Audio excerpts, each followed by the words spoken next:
स्वागत है आपका अपने चैनल एकलव्य स्टडी पॉइंट पे। और मेरा नाम है सचिन और आज की इस वीडियो में हम पढ़ने वाले हैं क्लास 12th की होम साइंस और चैप्टर थर्ड है जिसका पार्ट फर्स्ट हम करेंगे। और चैप्टर का नाम है जन पोषण तथा स्वास्थ्य, जिसको हम कहते हैं पब्लिक न्यूट्रिशन एंड हेल्थ। तो आइए स्टार्ट करते हैं अपनी इस वीडियो को।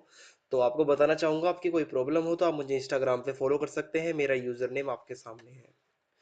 तो आज की इस वीडियो का जो हमारा कंटेंट होने वाला है, यानी कि जो पार्ट फर्स्ट में जो चीज़ें हमें पढ़नी है, तो हम पढ़ेंगे इंट्रोडक्शन, पढ़ेंगे पब्लिक न्यूट्रिशन एंड हेल्थ का। फिर हम इसकी सिग्निफिकेंस जानेंगे क्या होती है, बेसिक कॉन्सेप्ट्स के बारे में पढ़ेंगे इससे जुड़े हुए। और फिर पब्लिक हेल्थ एंड न्यूट्रिशन का मतलब क्या होता है ये आपको बताऊंगा। और लास्ट में आपको न्यूट्रिशन प्रॉब्लम्स ऑफ इंडिया ये बताऊंगा। तो आइए स्टार्ट करते हैं। तो हमारा ये जो चैप्टर है कुछ पोषण से जुड़ा हुआ है, ठीक है। जो हमारे देश की जनता है और उसका पोषण, उससे जुड़ा हुआ ये चैप्टर है। तो इंट्रोडक्शन में सबसे पहले यहाँ लिखा है कि जन स्वास्थ्य यानी कि पब्लिक हेल्थ, जो सभी लोगों की जो एक हेल्थ होती है, यानी कि जन स्वास्थ्य जो है उसका तात्पर्य है सभी लोगों के स्वास्थ्य की रक्षा। जितने भी लोग हैं, ठीक है, उन सभी लोगों के स्वास्थ्य की रक्षा और उस स्वास्थ्य को बढ़ावा देने के लिए समाज द्वारा किया गया जो सामूहिक प्रयास, ठीक है। तो पब्लिक हेल्थ यहाँ पे क्या कहता है कि जन स्वास्थ्य है, इसका मतलब होता है कि जो सभी लोग हैं, जितनी जनता है, जितने लोग हैं, सभी के स्वास्थ्य की रक्षा और उसे बढ़ावा देने के लिए समाज द्वारा जो सामूहिक प्रयास किया जाए, ठीक है, उसका मतलब होता है हमारा जन स्वास्थ्य। नेक्स्ट टॉपिक है हमारा कुपोषण, जिसको हम माल न्यूट्रिशन भी कहते हैं। कुपोषण वर्ड आपने बहुत सुना होगा इंडिया में।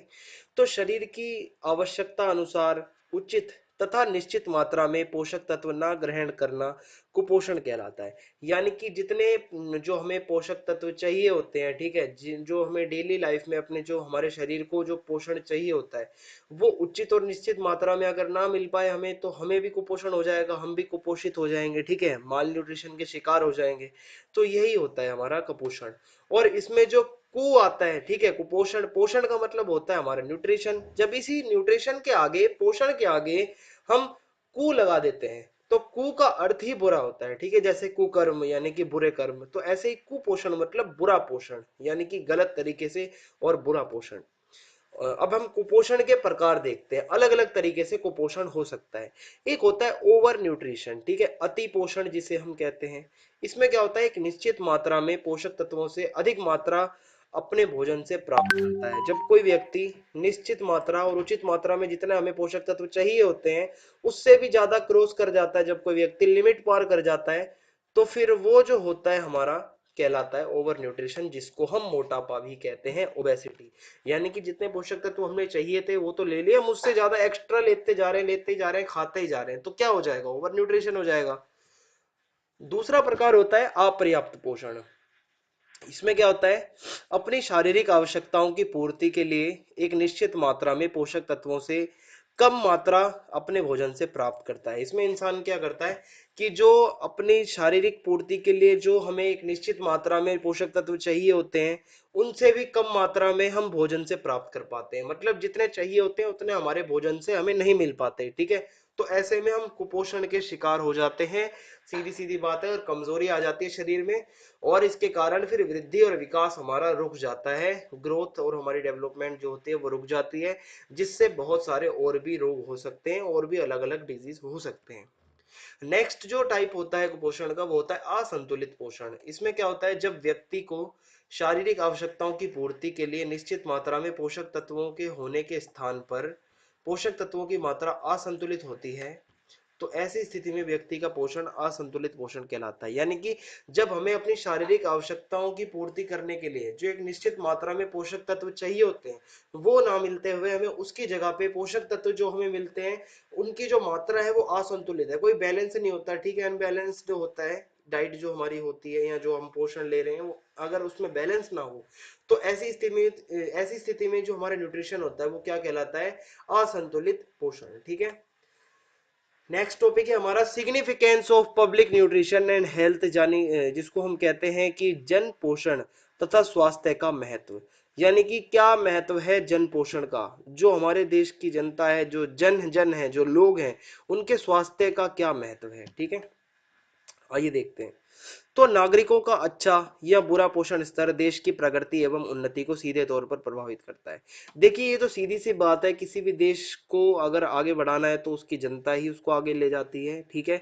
देश की जनता ही जब कुपोषित होगी, देश के लोग, देश का युवा अगर नहीं ढंग से पोषण ले पाएगा, ढंग से अच्छा उसका न्यूट्रिशन उसको नहीं मिलेगा, तो क्या होगा, देश पिछड़ता जाएगा, देश कुछ भी नहीं कर पाएगा जब वहां के लोग ही कुछ नहीं करेंगे। और दुनिया में 5 वर्ष से कम आयु वर्ग के कम से कम 50% बच्चों की मृत्यु का मुख्य कारण कुपोषण होता है। ये एक फैक्ट है जिसमें ये कहा गया है कि दुनिया के अंदर पूरे वर्ल्ड में 5 वर्ष से कम उम्र के जो बच्चे हैं, ठीक है, जो 5 साल से नीचे के होते हैं, कम से कम 50% बच्चे ऐसे हैं जिनकी डेथ का कारण क्या होता है, कुपोषण, माल न्यूट्रिशन, ठीक है। तो आप देख सकते हैं कुपोषण कितनी भयंकर एक तरीके से बीमारी है। और भारत में अगर बात करें तो भारत में जन्म लेने वाले लगभग 1/3 बच्चे सामान्य से कम भार, जन्म भार वाले होते हैं। यानी कि जब बच्चा पैदा होता है तो उसका वजन 2.5 किलो लगभग, या 2.5 किलो से थोड़ा ज्यादा होना चाहिए। जबकि जन्म के समय भारत में जो 1/3 बच्चे पैदा होते हैं उनका नॉर्मल से भी कम वेट होता है, जिसके कारण वो उनको कुपोषण हो सकता है और वो कहीं ना कहीं कमजोर पैदा होते हैं। और इस कमी के साथ वो अगर अपना जीवन शुरू करते हैं, यानी कि वो अगर इतने कमजोर पैदा होते हैं, तो इसमें क्या होता है, जो शिशु होते हैं उनका स्वास्थ्य, उनकी हेल्थ, उनका वृद्धि विकास, उनका हर तरीके से मतलब वो रुक जाता है कहीं ना कहीं, और सभी अवस्थाओं में निम्न स्तर का होता है। अगर सभी अवस्थाओं की बात करें तो जब वो आगे जाके बाल्यावस्था में जाते हैं, किशोर अवस्था में जाते हैं, तो कहीं ना कहीं उनकी वृद्धि विकास बहुत निचले स्तर की होती है, बहुत ज्यादा कम होती है। और देखते हैं भारत में अल्प पोषण तथा अति पोषण दोनों पाया जाता है। यानी कि अल्प पोषण वाले भी हैं, जो बच्चे जिनको पूरा पोषण ढंग से नहीं मिल पाता, बच्चे कमजोर में मतलब कमजोरी में रहते हैं, पोषण जो है उनको नहीं मिल पाता। वहीं अति पोषण भी है, यानी कि जंक फूड खा खा के और गलत दिनचर्या, गलत जीवन शैली, उसके कारण अति पोषण मतलब मोटापा बढ़ता जा रहा है। तो दोनों ही तरीके के जो है पोषण भारत में है। तो इसलिए हमें यह भी कहा जाता है कि हम कुपोषण का दोहरा भार उठाते हैं, ठीक है। और यदि सरकार कुपोषण की समस्या पर नियंत्रण पा लेती है, अगर किसी तरीके से हमारी सरकार इस कुपोषण की, इस मतलब ये जो समस्या से अगर हम नियंत्रण पा लेते हैं, तो भारत के विकास और आर्थिक प्रगति की दर में और वृद्धि हो जाएगी। क्योंकि जो लोग कुपोषित हैं या जिनको पोषण नहीं मिल पाता, अगर हम उसको पोषण देंगे अच्छे से, अगर उनको मिलेगा, तो वो भी कुछ ना कुछ करेंगे देश के लिए और हमारा देश आगे बढ़ेगा। तो सरकार अगर कुछ इस पे नियंत्रण पा ले अगर कुपोषण पे, तो भारत का ही भला होगा इसमें। भारत में अल्पोषण तथा कुपोषण ये मैंने आपको बता दिया है, सॉरी। नेक्स्ट टॉपिक है हमारा basic concepts related to pH, यानी कि पब्लिक हेल्थ एंड न्यूट्रिशन, यानी कि जन स्वास्थ्य तथा पोषण संबंधी कुछ मूलभूत संकल्पनाएं, कुछ हम बेसिक कॉन्सेप्ट्स पढ़ने वाले हैं। आइए देखते हैं क्या है। तो इसमें जन स्वास्थ्य पोषण, सबसे पहला टॉपिक है हमारा पब्लिक हेल्थ न्यूट्रिशन। इसका मतलब क्या होता है, तो ये हमारा अध्ययन का वह क्षेत्र होता है, यानी कि ये वह स्टडी एरिया का मतलब किसी भी एरिया की स्टडी होती है जिसमें क्या होता है, जिसमें पोषण संबंधी बीमारियां तथा समस्याओं के नियंत्रण द्वारा अच्छे स्वास्थ्य को बढ़ावा देने का प्रयास किया जाता है। इसके अंदर ये जो स्टडी होती है जन स्वास्थ्य पोषण की, पब्लिक हेल्थ न्यूट्रिशन की जो स्टडी होती है, इसमें क्या होता है कि पोषण संबंधी बीमारियां, यानी कि न्यूट्रिशन से जुड़ी हुई जो बीमारियां हैं, और समस्याओं के नियंत्रण, कैसे हम समस्याओं पे हम मतलब नियंत्रण कर सकते हैं, और अच्छे स्वास्थ्य को कैसे बढ़ावा दे सकते हैं, ये सब इसमें सिखाया जाता है, ठीक है। और क्या होता है इसमें कि इसका जो मेन उद्देश्य होता है, जो मेन इसका ऑब्जेक्टिव होता है, वो ये होता है लोगों को स्वस्थ बनाए रखना, ठीक है। जो पब्लिक हेल्थ न्यूट्रिशन का ये जो जो एरिया होता है, इसके अंदर मेन जो होता है इनका यही उद्देश्य होता है कि लोगों के स्वास्थ्य को बनाए रखना। और ये जो एक टॉपिक है पब्लिक हेल्थ न्यूट्रिशन, ये सामाजिक विज्ञान, सोशल साइंस प्लस जीव विज्ञान, बायोलॉजी, दोनों को मिक्स करके एक, दोनों की मिक्स बुनियाद पर आप कह सकते हो ये आधारित है, ठीक है। जिसमें कुछ सामाजिक विज्ञान की भी चीजें आप पढ़ोगे, कुछ जीव विज्ञान की भी चीजें पढ़ोगे, ठीक है। तो काफी रोचक ये आपका टॉपिक है। नेक्स्ट टॉपिक है हमारा समुदाय। समुदाय यानी कि कम्युनिटी। समुदाय हम किसे कहते हैं, ये देखते हैं।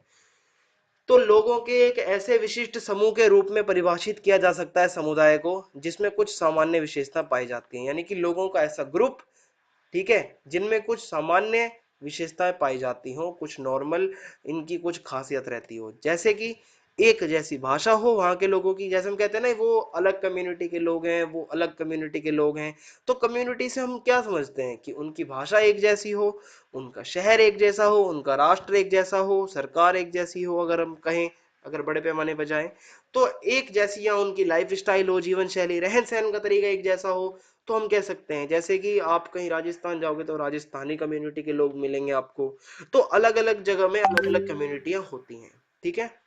और क्या होता है इसमें, हम देखते हैं अब कुछ अल्प पोषण के उत्तरदायी कारक। जो ये कुपोषण होता है यानी कि ढंग से पोषण ना मिल पाना बच्चे को या लोगों को, इसका क्या कारण है, ठीक है। मेन कारण क्या है कि पोषण ना मिल पाना, तो इसका मेन कारण है भोजन की कमी। लोग गरीबी से जूझ रहे हैं भारत देश के अंदर, और भोजन की कमी है। लोगों को खाने के लिए 2 टाइम की रोटी नहीं होती, और वहीं कुछ अमीर लोग मतलब अपने खाने को वेस्ट करके और कूड़ेदान में फेंक देते हैं। तो भारत की ये हालात है, ठीक है। भोजन की कमी पहला कारक है जिसके कारण बच्चा या कोई भी ऐसा व्यक्ति जो है उसको पोषण नहीं मिल पाता, क्योंकि भोजन ही नहीं होता। माता और शिशु देखभाल सेवाओं का अभाव, यानी कि जन्म के समय जब, या जब वीमेन जब प्रेग्नेंट होती है, तो जो वीमेन को जो सारे पोषक तत्व चाहिए होते हैं एक प्रेग्नेंट लेडी को, वो सब नहीं मिल पाते। इंडिया के अंदर खासकर इतनी ज़्यादा सुविधाएं नहीं होती कि बच्चे और माता दोनों की देखभाल अच्छे से हो पाए। तो इसके कारण भी बच्चा जो है और माता दोनों ही कुपोषण के शिकार हो जाते हैं या अल्प पोषण के शिकार हो जाते हैं। स्वच्छ जल, स्वच्छता की कमी, यानी कि पीने योग्य जो पानी होता है, साफ पानी, वो ना मिल पाना, साफ सफाई ना होना, ये भी कहीं ना कहीं कुपोषण, अल्प पोषण का एक कारक होता है। स्वास्थ्य सेवाओं की कमी, हेल्थ सर्विसेज ना होना, ठीक है। और शिक्षा की कमी, जब शिक्षित नहीं होगा इंसान तो उसको मतलब कहीं ना कहीं जब पोषण की जानकारी नहीं होगी तो अल्प पोषण कहीं ना कहीं फिर उसमें आएगा। तो ये कुछ कारक होते हैं। अब आगे नेक्स्ट टॉपिक है हमारा, nutrition related problems in India. हमारे भारत के अंदर पोषण से जुड़ी हुई कुछ समस्याएं हैं, कुछ बीमारियां भी होती हैं, कुछ समस्याएं भी होती हैं। तो कौन कौन सी हैं? पहली समस्या है प्रोटीन एनर्जी माल न्यूट्रिशन, जिसको हम प्रोटीन ऊर्जा का कुपोषण भी कहते हैं। इसके अंदर 2 से 3 चीजें आती हैं जो कि मैं आपको पढ़ाऊंगा। और दूसरा होता है सूक्ष्म पोषकों की कमी, यानी कि माइक्रो न्यूट्रिएंट डिफिशियंसीज। ये टॉपिक हम पढ़ेंगे पार्ट सेकंड में अपने, क्योंकि ये लेंथी टॉपिक है थोड़ा। पार्ट सेकंड में इसको डीपली अच्छे से एक्सप्लेन किया जाएगा। इस वीडियो में इतना ही। आपको वीडियो पसंद आई हो तो आप चैनल को सब्सक्राइब करना बिल्कुल भी ना भूलें, बेल आइकन दबा दें ताकि आने वाले वीडियोस के अपडेट आपको मिलते रहें। जय हिंद, जय भारत, धन्यवाद।